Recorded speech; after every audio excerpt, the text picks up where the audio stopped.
Hello guys, ये episode 38 खूबसूरत मोहब्बत का। तो चलिए शुरू करते हैं। मनन मनाली से कहता है कि अगर मेरा प्यार एक तरफा होता ना तो तुम्हारी आंखों में मेरे लिए कभी भी आंसू नहीं होते। मेरा प्यार कभी भी एक तरफा नहीं हो सकता। भले ही तुम ना जताओ और तुम मुझे प्यार ना दो, मैं तो तुम्हें प्यार दे सकता हूँ ना। और रही बात सूरत की, तो तुम निशा को ही देख लो, क्या नहीं है उसके पास। पैसा है, स्टेटस है, मेरे टाइप की है, मॉडर्न है, और सबसे बड़ी बात जो तुम कह रही थी, खूबसूरती की मिसाल है उसके पास। मेरे ऊपर दिल फेंकती है, पर मुझे वो एहसास उसके होने से होता ही नहीं है जो तुम्हारे होने से होता है। जब भी तुम मुझसे बात करती हो ना तो लगता है तुम्हारी बातें सुनूं, तुम्हें प्यार करूं, तुम्हारा गुस्सा, तुम्हारी नाराजगी, सब कुछ मैं अपने अंदर संभालूं। पर उसके पास होने से पता नहीं क्यों घुटन सी होती है। खूबसूरत चेहरों की इतनी प्यास होती तो बाजार में बहुत मिलते हैं। पैसों की कमी नहीं है मेरे पास, एक से एक बढ़कर अपनी बाहों में बिछा लेता। अगर तुम खूबसूरत ना भी होती तब भी मैं तुम्ही से प्यार करता, क्योंकि प्यार खूबसूरत चेहरे का मोहताज नहीं है। मैं तब भी तुम्हें चाहता और अब भी तुम्हें ही चाहूंगा। मनाली ये सुनकर लड़खड़ाती जवान से बोलती है, पर मैं तो नहीं करती।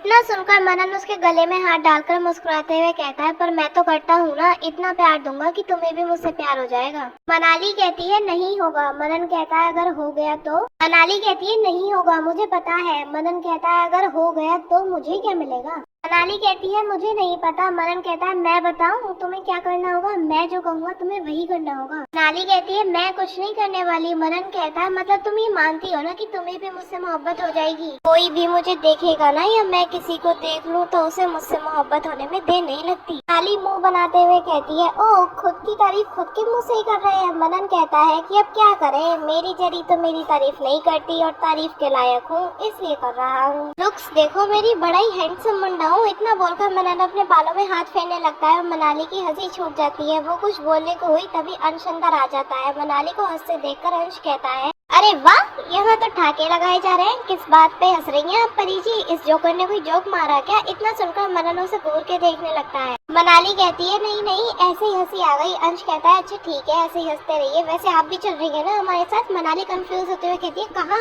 अंश कहता है अरे नैनीताल नहीं जाना क्या, हमारी बात हुई है, हम परसों जा रहे हैं, बड़ा मजा आएगा। मनाली तो ये भूल ही गई थी कि उसे नैनीताल जाना है। मनन के आने से उसके दिमाग से ये बात निकल ही गई कि मनन उसे लेकर ही जाएगा। मनाली कहती है नहीं नहीं मैं नहीं आ सकती। मनन उसकी तरफ देखते हुए कहता है क्यों नहीं आ सकती, तुम्हें चलना पड़ेगा। मनाली कहती है देखिए मैं नहीं आ सकती, आप जाइए, मैं नहीं आऊंगी। अंश कहता है कि पर परी जी क्यों नहीं चलना आपको, कोई तो रीजन होगा। मनन उसकी बात बीच में काटते हुए कहता है अरे रीजन को डालो गड्ढे में, इतना फाइनल है कि तुम चलोगी बस। मनाली कुछ बोलने को हुई तो अंश बीच में बोल पड़ा परी जी आपको आना ही पड़ेगा, आप ना आने की बात दिमाग से निकाल दीजिए और पैकिंग कर लीजिए, परसों सुबह 5 बजे निकलेंगे हम। चल मनन मुझे कुछ काम है तुमसे। मनन मनाली को आराम करने का कहकर वहाँ से निकल गया। मनाली वही जमीन पे बैठ जाती है और सोचने लगती है कि क्या हो रहा है इस जिंदगी में, जिससे जितना दूर भागने की कोशिश कर रही हूँ वो उतने ही करीब आने की कोशिश कर रहा है। इतने सालों में मेरी जिंदगी तो बदल के रख दी उसने, पर वो वैसा का वैसा ही होगा। क्या करूँ मैं, उस जगह ने मेरा सब कुछ छीन लिया। अंश और साहब भी मेरी बात नहीं मानेंगे, वो मुझे लेकर ही जाएंगे। पर कुछ भी हो जाए उस दलदल में फिर से नहीं फंसना है मुझे। मैं कभी भी उस जिंदगी को नहीं जीऊंगी जो मौत से भी बदतर है। ये सोचते सोचते उसकी आंखों में आंसू आ गए और वो रोने लगी।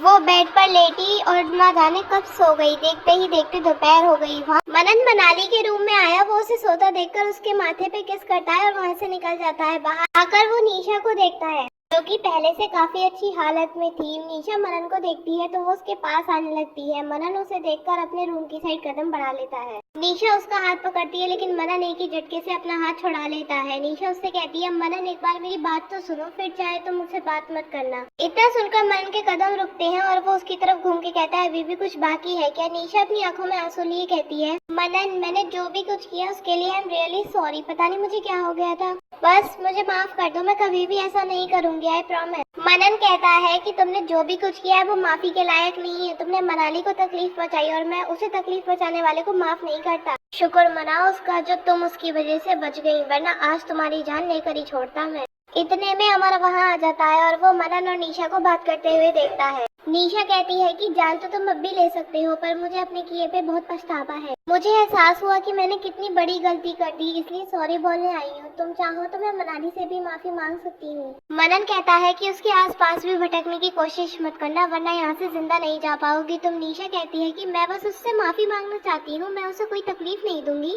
बस तुम भी मुझे माफ कर दो प्लीज। तभी अमर बीच में आते हुए कहता है, कर दे यार माफ, उसे उसकी गलती का पछतावा है और वो मनाली से भी माफी मांग लेगी। मनन कहता है कि इतना बोलकर वो अपने कदम बढ़ाता है। निशा कहती है कि तो मैं क्या समझूं, आपने मतलब मैं इसे अपनी माफी समझूं?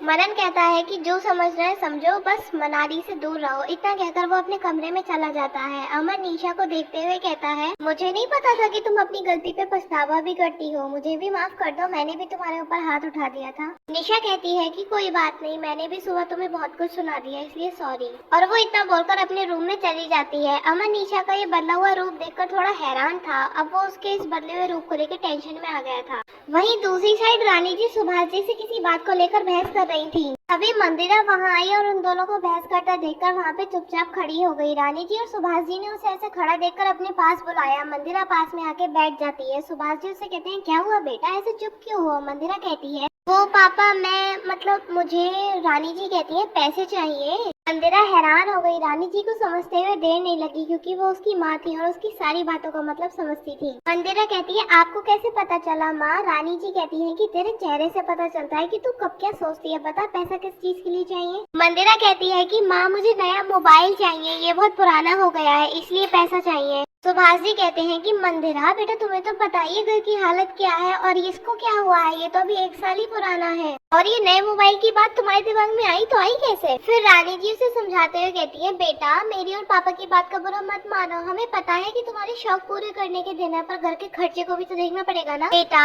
और अगर तुमने नया मोबाइल ले लिया तो पैसे की बर्बादी होगी ना, और वैसे भी ये सबसे महंगा मोबाइल है और 1 साल पुराना ही है, तो इसे अच्छे से इस्तेमाल करो, फिर 1 साल बाद तुम्हें नया मोबाइल लेके दे देंगे। मंदिरा बहुत ध्यान से उन दोनों की बातें सुन रही थी। उसे अब गुस्सा आने लगा और वो अपना गुस्सा छुपाने की पूरी कोशिश कर रही थी। वो कहती है, ठीक है समझ गई, आप लोगों के पास अपनी बेटी के लिए पैसे नहीं, कोई बात नहीं, मैं अपना जुगाड़ खुद ही कर लूंगी, आप लोगों को टेंशन लेने की जरूरत नहीं है। सुभाष जी कहते हैं कि मंदिरा फालतू बोलने की जरूरत नहीं है, पहले बात को समझो और फिर बोलो, यहाँ खाने के बांधे पड़े हैं, तुम्हें मोबाइल की पड़ी है, तुम्हारे खर्चे हरदम बढ़ते रहते हैं, अगर तुम्हें नया मोबाइल चाहिए तो खुद कमाना सीखो, तब पता चलेगा कि पैसा कैसे कमाया जाता है। इतना सुनकर मंदिरा का गुस्सा फट पड़ा और वो कहती है कि ओहो ये ताना आप मुझे दे रहे हैं पापा, शायद आप भूल रहे हैं हमारी जो ये हालत है ना वो आपकी वजह से। ये पहले आपकी नौकरी थी तो पैसों की कहाँ कमी थी, पर जब से आप उस मनन ओबेरॉय के यहाँ काम करने लगे तब से पैसों की तंगी चल रही है। आपको ये लगता था ना कि आप उसके खास आदमी बन जाएंगे और वो आपको सोने के सिंहासन पे बिठा देगा, यही लगता था ना आपको? ये जो भी कुछ हो रहा है ना इसमें आपकी गलती है। और देखो वो कितनी इज्जत करता है ना, हमारे घर आके हमारे घर की चीजें तोड़ता है, वो भी उस सो कॉल्ड मनाली के लिए। और वैसे भी उस मनाली को छोड़ो, ये घर भी तो हमारे नाम पर नहीं है, ये भी तो उस अंश के नाम पर है और वो कभी भी यहाँ आ सकता है। तो बताइए आपने क्या किया मेरे लिए? ना घर का पता ना पैसों का उसके टुकड़ों पर पड़ रहे हैं, और ये सब आपके ज्यादा पैसों की लालच की वजह से हुआ है। मंदिरा इतना बोलते ही रुक गई और उसके गालों पे एक जोरदार थप्पड़ पड़ा और ये थप्पड़ रानी जी ने उसे मारा था। वो गुस्से से उन्हें देखने लगी। थप्पड़ खाने के बाद वो भी रोने लगी। रानी जी गुस्से में उससे कहती है, मंदिरा तुम अपने पापा से ऐसे भी बात कर सकती हो, ये मैंने कभी सोचा भी नहीं था, बस अब एक शब्द और नहीं, तुम दिन पर दिन बदतमीज होती जा रही हो। सही कह रहे थे तुम्हारे पापा, तुम्हारे जितने शौक पूरे करेंगे ना तुम उतने ही बढ़ाते जाओगी। आप सही कह रहे थे, इसे तो इसके कमरे में ही बंद कर देना चाहिए। रानी जी इतना बोलकर मंदिरा का हाथ पकड़ती हैं और उसे उसके कमरे में बंद कर देती हैं। अंदर से मंदिरा खूब रोए जा रही थी और गुस्से में बड़बड़ाए जा रही थी। रानी जी मंदिरा को बंद करके सुभाष जी के पास आई तो देखा कि सुभाष जी जमीन पर सिर पकड़े बैठे हैं। रानी जी उनके पास दौड़कर आती हैं और आंखों में आंसू लिए कहती हैं, देखिए आप मंदिरा की बात को दिल पर मत लगाइए, मैंने उसे उसके किए की सजा दे दी है,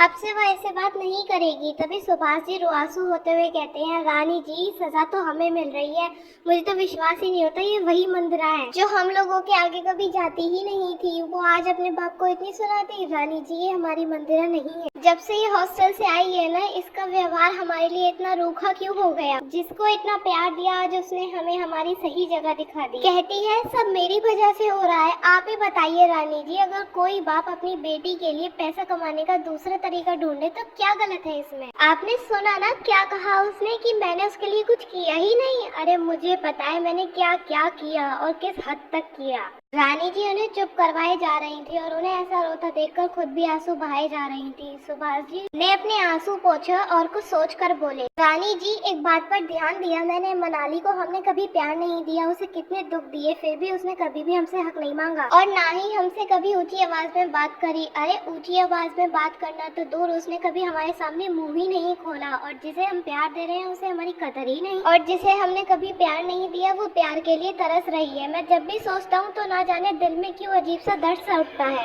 मंदिरा हमारी बेटी होकर भी ऐसा करती है। रानी जी सुभाष जी की बात बहुत गौर से सुन रही थी, पर उन्हें उनकी बात जरा सी भी रास नहीं आई। वो भी यही सब सोचने लगी, पर अगले ही पल उनके दिमाग में मंदिरा को लेकर अजीब से ख्याल आने लगे। वो भी यही चाहती थी कि सुभाष जी इन बातों को भूल जाएं। तो गाइस इसी के साथ ही एपिसोड खत्म होता है। आपको कैसा लगा हमें कमेंट करके जरूर बताना, लाइक और शेयर करना मत भूलना, और अगर आप चैनल पे नए हैं तो सब्सक्राइब जरूर करना।